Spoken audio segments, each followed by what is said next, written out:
नमस्कार जय Jagannath OD food blogs को आपन को स्वागत। आज आम छतुर गोटे आइटम बनैबा जहाँकि खाइबा बहुत भल लगे चटपटा मशरूम। चटपटा मशरूम बनैबा आमको गोटे चमच घी गोटा मसला रे मु दालचीनी गुजराती आ जीरा नहीं, हलदी गुंड गोटे चामच, कश्मीरी लंका गुंड गोटे चामच, लाल लंका गुंड गोटे चामच, चाट मसाला 2टा चामच, गोटे चामच करी पाउडर, गोटे चामच गरम मसला, गोटे चामच बेसन, 3टा चामच शेजवान चटनी।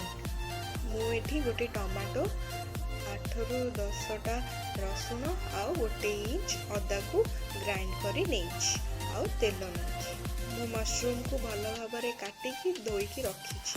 मु 2टा पियाज को छोट करी काटी ता सहित धनिया पत्र।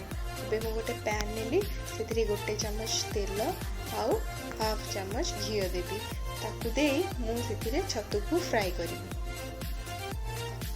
छतु पकई सारा पर से मुझे हलदी गुंड आउ टिके लंका गुंड दे ताकू फ्राई करी आ ता सहित टिके लुण भी देवी।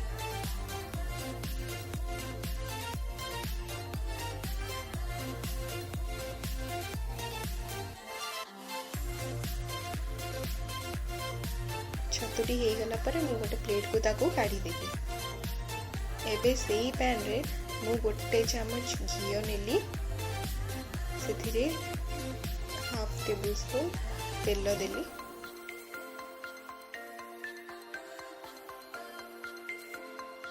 एबे से मु रखिथिबा गोटा मसला सब देबी आउ ताको टिके फुटिबा पई देबी।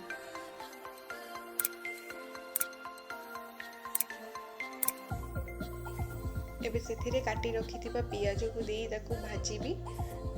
हमको पियाज को गोल्डन ब्राउन हैला पर्यंत भाजीबार अछि।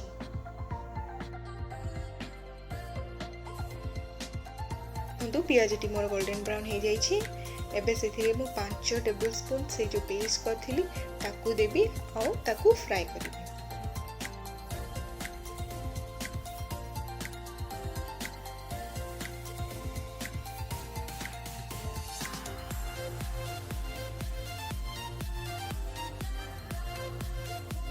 से गोटे चामच हलदी गुंड गोटे चामच लंका गुंड आउ लुण दे ताको फ्राई करेंगे।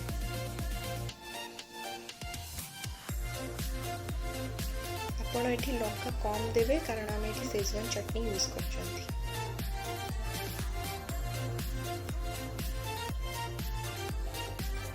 एबे सेथिरे मु गोटे चामच करी पाउडर देबी। मसला टी सुखी जाइए। एबे से मुझे पानी दे ताकू टिके फ्राई करी।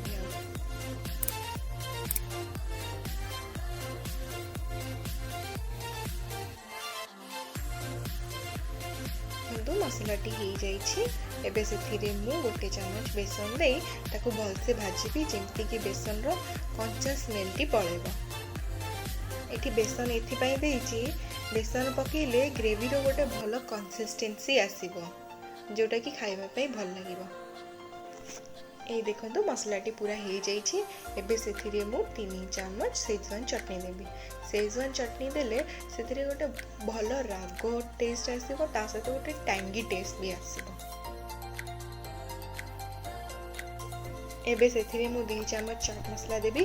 चाट मसाला दबा द्वारा यार गोटे बढ़िया चटपटा टेस्ट आसीबो। एबे एथिरे मु भाजी रखिथिबा छतु को दे देबी आउ ताकू टिके हबा पई देबी।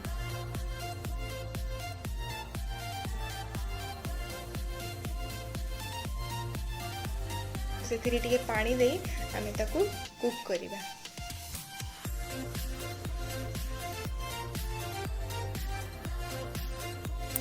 ए देखंतु मशरूम चटपटा हो जाइए। एबे से मु धनिया पत्र आउ गरम मसला देबी।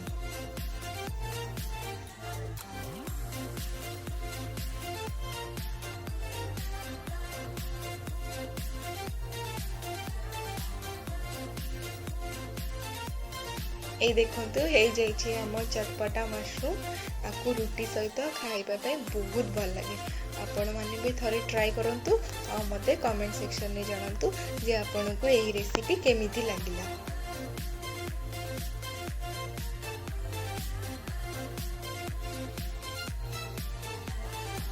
जदि आपको ये रेसिपी पसंद आसला ताले लाइक करेंगे, शेयर करेंगे आउ सब्सक्राइब करेंगे। Thank you, bye.